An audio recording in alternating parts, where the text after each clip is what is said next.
দীর্ঘদিন ধরে তিনি বামপন্থী আদর্শে বিশ্বাসী বামপন্থী রাজনীতিটা করে এসেছেন। এক জ্যোতি বসু, যিনি ঢাকার ভূমিপুত্র, ঢাকার তার আদি বাড়ি, এবং দ্বিতীয়ত বুদ্ধদেব ভট্টাচার্য, যার বাড়ি হচ্ছে ফরিদপুর। তাহলে কি করে যারা ওই পরিস্থিতির মধ্যে শুধুমাত্র ধর্মীয় অত্যাচারের কারণে যারা দেশ ছেড়ে এখানে এসছেন, এপারে এসে রাজনীতি করেছেন, সসম্মানে প্রতিষ্ঠিত হয়েছেন, তারা তাহলে শুধুমাত্র হিন্দুদেরকে কি করে, কোন জায়গা থেকে, কবে থেকে কাঠগড়ায় তোলা শুরু করে দিলেন? বন্ধু দেবাশিস, ওকে বিশেষভাবে ধন্যবাদ জানাবো এই কথাটা বলে, যে মতাদর্শটা এবং তাকে ভিত্তি করে যে দল ভারতবর্ষে আছে বা যে দলগুলো ভারতবর্ষে আছে, তাতে পার্লামেন্টে প্রতিনিধিদের সংখ্যা খুঁজে পাওয়া যাচ্ছে না। এরকম একটা অবস্থায় পশ্চিমবঙ্গে বিধানসভায় তাদের সমর্থনের জায়গাটা শূন্য। কেরালায় সরকার চলছে, ত্রিপুরায় কি চলছে সেটা আমরা জানি। এই রকম একটা অবস্থায় দাঁড়িয়ে বন্ধু দেবাশিস কি গুরুত্ব দিয়ে, প্রশ্ন এক করলে উত্তর করতে গিয়ে কি গুরুত্ব দিয়ে বামপন্থী মতাদর্শটা কতটা খারাপ, এবং তাদের পৃথিবীর বিভিন্ন দেশে, ওর কথার মধ্যে প্রথম পর্যায়ে কোথাও ভুল করেও পশ্চিমবঙ্গ নেই, প্রশ্নটা ছিল পশ্চিমবঙ্গ, ভুল করেও ভারতবর্ষ নেই, একেবারে আন্তর্জাতিক জায়গায় চলে গিয়ে কতটা ক্রিমিনাল সাইকোলজি মতাদর্শের মধ্যে রয়েছে, এবং তার জন্য কয়েকটা উদাহরণ দিয়েছে। আমি এই কারণে শুধুমাত্র কৃতজ্ঞতা প্রকাশ করছি যে তার মানে এই মতাদর্শটা জনপ্রতিনিধি বিভিন্ন পর্যায়ে না থাকার পরও মতাদর্শগত অবস্থান থেকে একটা কোনো জায়গায় নিশ্চয়ই আছে যে চূড়ান্ত দক্ষিণপন্থী, ফ্যাসিস্ট, আরএসএস মতাদর্শে বিশ্বাসী যে সমস্ত মানুষজন আছে, ওরকম নাও হতে পারে আর কি, কারণ যথেষ্ট পড়ালেখা করা লোক, তো সেই সমস্ত মানুষজনও বুঝে নেয় যে আমার প্রথম শত্রুটা কি, কোন মতাদর্শটাকে আক্রমণ করতে হবে। জ্যোতি বসু এবং বুদ্ধদেব ভট্টাচার্যের রেফারেন্সে যে বামফ্রন্ট সরকারের কথা এখানে এসছে, ইনসিডেন্টালি আমারও আগের জেনারেশন টানলে পাবনা রাজশাহী বেরিয়ে আসবে, ঠিক আছে? পয়েন্ট এটা নয়, পশ্চিমবঙ্গের রাজনীতির ডোমেইন হচ্ছে আজকের আলোচনা, ভারতবর্ষে ঢুকছি না। এই ডোমেনে মানুষের আলোচনা করতে গেলে আমি কী নিয়ে আলোচনা করব সেটাই কিন্তু এখন স্ট্রাগলের মধ্যে রয়েছে। যে বামফ্রন্টের রেজিম স্পষ্টভাবে ধরে যদি আমি তুল্যমূল্য বিচার করি, এই রেজিমের আলোচনার তর্কের মূল কেন্দ্রের বিষয়বস্তু ছিল যে ল্যান্ড রিফর্ম হবে কি হবে না, কোনো হিন্দু মুসলমান নয়। এই রেজিমের মূল আলোচনার বিষয়বস্তু ছিল, যখন পশ্চিমবঙ্গে বামফ্রন্ট সরকার এসছে তখন লোডশেডিংয়ের রাজ্য ছিল, সেখান থেকে ভারতবর্ষের মধ্যে প্রথম 3টে রাজ্য যারা বিদ্যুৎ উদ্বৃত্ত তৈরি করছে, এই জায়গায় পশ্চিমবঙ্গের উত্থান দেখেছি। যদি 2010 সাল পর্যন্ত একটা দশকের একদম ভারত সরকারের তথ্য যেটা পার্লামেন্টে পেশ করা হয়েছে, সব রাজ্যের তথ্যগুলোকে এক জায়গায় করে নিয়ে, সেখানে শিল্পে বিনিয়োগ, ভারী এবং মাঝারি শিল্পে বিনিয়োগ, তাতে পশ্চিমবঙ্গের স্থান 1 থেকে 3-এর মধ্যে একটা দশক ধরে ছিল আর কি।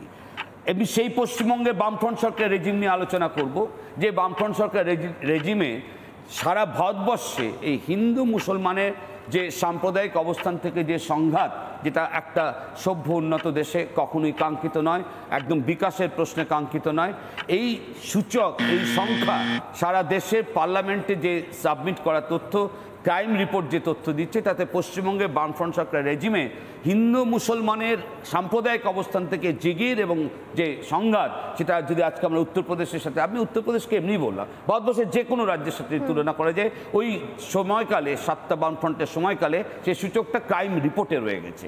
ফলে যে জায়গায় মূল আলোচনাটা কনসেন্ট্রেট করতে হবে, যে কৃষক তার ফসল বিক্রি করে ভারতবর্ষের অন্যান্য রাজ্যে যে কৃষক আত্মহত্যার বেনজির তৈরি হচ্ছে, সেটা ওই দীর্ঘ রেজিমে কোন জায়গায় ছিল।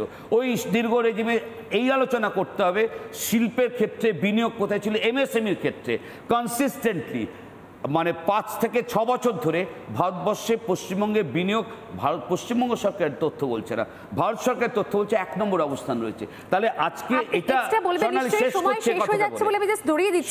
আজকে আলোচনাটা কিন্তু শিল্প নিয়ে নয়। না না না, আমি বলছি যে আলোচনাটার এই মুহূর্তে সারা দেশে পশ্চিমবঙ্গে যে রাজনৈতিক জিগির চর্চা তীব্র থেকে তীব্র করা হচ্ছে, আদৌ এইটা একটা সমাজের ক্ষেত্রে, সমাজের সমস্ত অংশে মানুষের ক্ষেত্রে এই আলোচনাটার প্রাধান্য কতটা। শেষ করছি এই কথাটা বলে, ভারতবর্ষে ভারত সরকার বা পশ্চিমবঙ্গ সরকার বা যে কোনো এনজিও, তাদের যে কোনো এনজিও নয়, সরাসরি সরকারি সূচক, যে সূচক আজকে সরকার ঘোষণা করছে দাঁড়িয়ে, যে আমি সাম্প্রদায়িকতার দাঙ্গা আগুন এর থেকে একটা উন্নয়ন বিকাশের জায়গায় কোনো সায়েন্টিফিক সূচক তৈরি করতে পারছি, যে কারণে এটাকে প্রায়োরিটাইজ করছি।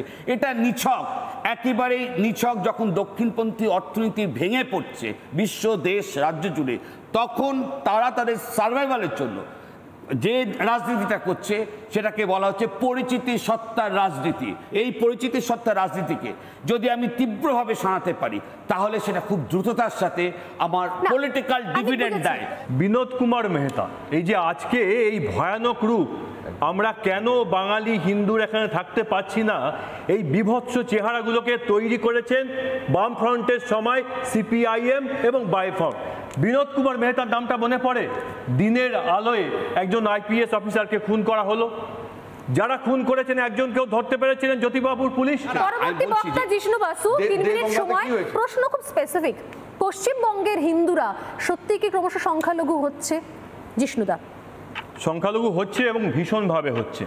যদি আমরা 1871 সালের যে প্রথম আদমশুমারি হয়েছিল, তখন যে বেঙ্গল ছিল তার চেয়ে হয়তো আজকের মতো নয়, তা সেই বেঙ্গলে 70% হিন্দু ছিলেন।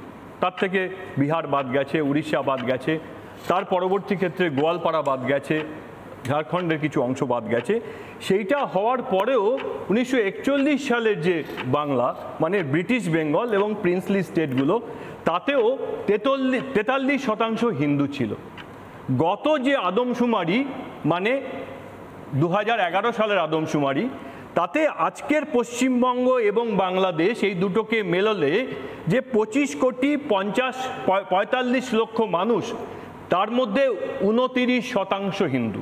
এবারের আদমশুমারি যদি দেখেন তাহলে 27 কিছু হবে, তাই 27 হয়ে গেছে 70% থেকে।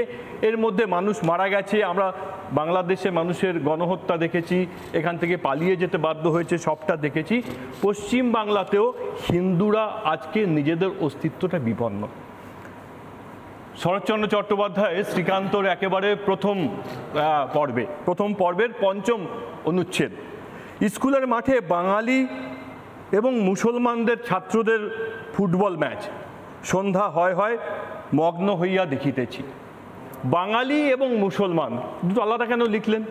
নানা ধরনের কন্টেন্ট দেখার জন্য লাইক করুন, শেয়ার করুন আমাদের ফেসবুক পেজ, সাবস্ক্রাইব করুন আমাদের ইউটিউব চ্যানেল। পাশাপাশি অন্যান্য ব্রেকিং নিউজের জন্য অবশ্যই চোখ রাখুন রিপাবলিক বাংলায়।